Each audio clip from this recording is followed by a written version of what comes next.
श्री कृष्ण राधे राधे श्री हरिदास।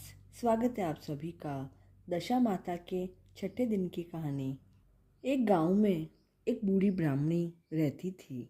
उसके एक लड़का था। एक दिन वह लड़के से बोली कि बेटा, कोई ऐसा काम करो कि पैसों की आय हो और अपना निर्वाह भी हो। तब लड़का गांव वालों की गायें चराने लगा। एक दिन लड़का पशुओं को पानी पिलाने घाट पर गया।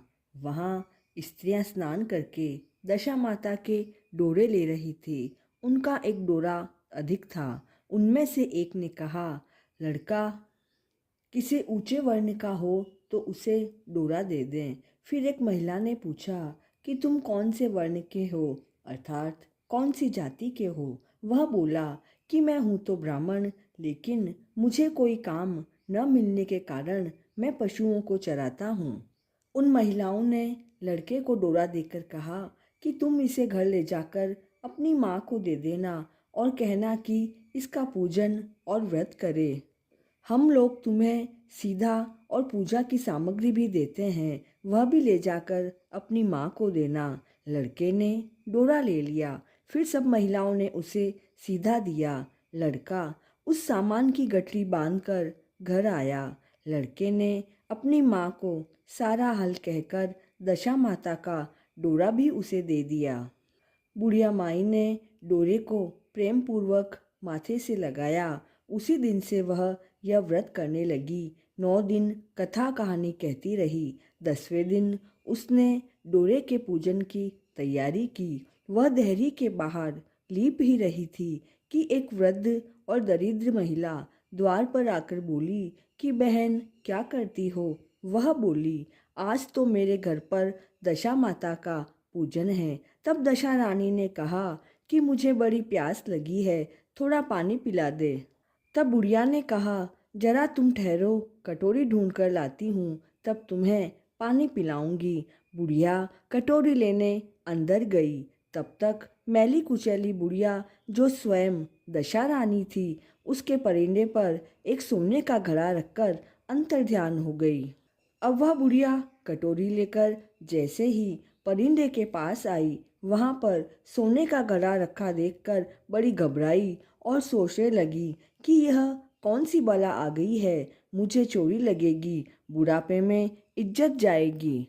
वह इसी चिंता में बुढ़िया की खोज में बाहर निकली। तब तक उसका लड़का आ गया। वह बोली कि एक बुढ़िया न जाने कहाँ से आई और यहाँ पर सोने का घड़ा रखकर चली गई है। तब लड़के ने कहा, माँ, वही तो दशा माता थी, उन्होंने यह घड़ा तुम्हें दिया है। अब की जो भी कभी आवे तो उनका अच्छी तरह स्वागत करना। बुढ़िया माई नदी में नहाकर आई तो सामने सोने का घड़ा भरा दिखाई दिया और उत्तम वस्त्र एक किनारे पर रखे थे। अब बुढ़िया ने किसी से पूछताछ किए बिना ही उन कपड़ों को पहन लिया और घड़ा हाथ में लेकर वह जैसे ही घर चलने को तैयार हुई कि 4 कहार डोली लेकर आए और बुढ़िया से बोले कि यह डोली तुम्हारे लिए आई है, इसी में बैठकर चलो। अब वह आगे क्या देखती है कि जहाँ पर उसकी टूटी फूटी झोंपड़ी थी, वहाँ तो बड़े बड़े महल खड़े हैं। बुढ़िया ने महल के भीतर श्रद्धा और भक्ति पूर्वक दशा माता के डोरे की पूजा की और अंत में हाथ जोड़कर वरदान मांगा, हे दशा माता, जैसे तुमने मुझे यह संपत्ति दी है, वैसे ही मेरे लड़के का विवाह हो जाए, तब यह सब शोभा देगा। अब दशा माता की कृपा से कुछ दिनों बाद लड़के का विवाह हो गया और बहुत ही सुंदर व सुशील बहू घर में आई। तब बुढ़िया ने दशा माता से दूसरा वरदान मांगा कि जैसे मेरे बहू बेटा है, वैसा ही पोता पाऊं। अब कुछ दिनों बाद बुढ़िया के लड़के के भी लड़का हो गया। एक दिन बुढ़िया माई ने अपनी बहू को समझाया कि यह मेरी सारी संपत्ति दशा रानी की दी हुई है, उन्हीं की कृपा से तुम भी इस घर में आई हो। यदि मैं मर जाऊं और कभी एक मैली कुचैली बुढ़िया तुम्हारे घर आए तो उसका विनय पूर्वक स्वागत करना। यदि उसकी नाक बहती हो तो उसे आंचल के छोर से पहुँचना, घिन मत करना। जब कभी दशा माता के डोरे पड़े तब उनको अवश्य लेना और श्रद्धापूर्वक उनकी पूजा करना।